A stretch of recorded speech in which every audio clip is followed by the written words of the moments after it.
In less than 2 days, the ANC may lose their majority in parliament, and there have been countless discussions about who they will choose as a coalition partner. Who they choose will depend how far below 50% they fall. If they end up at 48 or 49%, then they will just buy off some of the rats and mice parties like the UDM and Al Jamar. However, what happens if they fall closer to 40%, let's say 41 or 42%?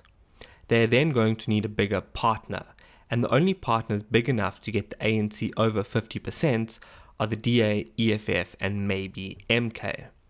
Some people have theorized that the ANC will choose either the DA or EFF and call it a day. No matter who they go into a coalition with, the ANC will continue to loot and plunder, and any party they team up with risks being tainted by association. The public may begin to view them as complicit with the ANC's corruption and theft, and that is what the DA or EFF risk if they choose to form a government with the ANC. But there is another option that hasn't been discussed much, and that is a coalition of the opposition, led by the DA and the EFF. In this scenario, if they have the numbers, the DA, EFF, and a string of other opposition parties reach an agreement to form a new government without the ANC.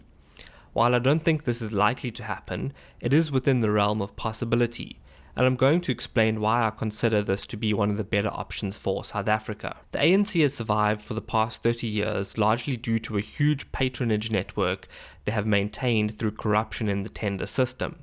An opposition-led government will cut them off from this network, and as we have seen in the Western Cape, when the ANC no longer has access to the coffers, they wither away and die. In addition to cutting off the ANC's patronage network, a new opposition-led government could reform the civil service. Over the years, the ANC has entrenched its influence in the public sector by appointing loyal cadres to key positions and prioritizing political loyalty over competence. This has led to inefficiency, corruption, and a lack of accountability within the civil service. All of these ANC cadres could be gutted and replaced with competent, qualified professionals. A DA-EFF-led coalition could also prosecute ANC members who have been responsible for widespread theft and the collapse of South Africa.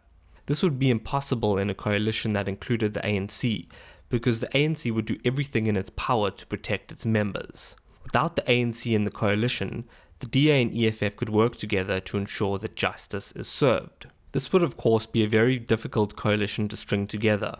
There will be many moving parts, and the ideological gap between the different parties involved may make it almost untenable. However, if the leaders put a priority on service delivery and make compromises when it comes to bigger policy decisions, they may be able to make it work.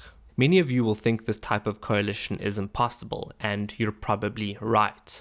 But remember, the EFF did keep the DA in power in Johannesburg for 3 years, from 2016 to 2019. While it wasn't a formal coalition agreement, and the EFF didn't hold any positions in the city's government, it did prove that Julius Malema is willing to work with parties who differ from him ideologically.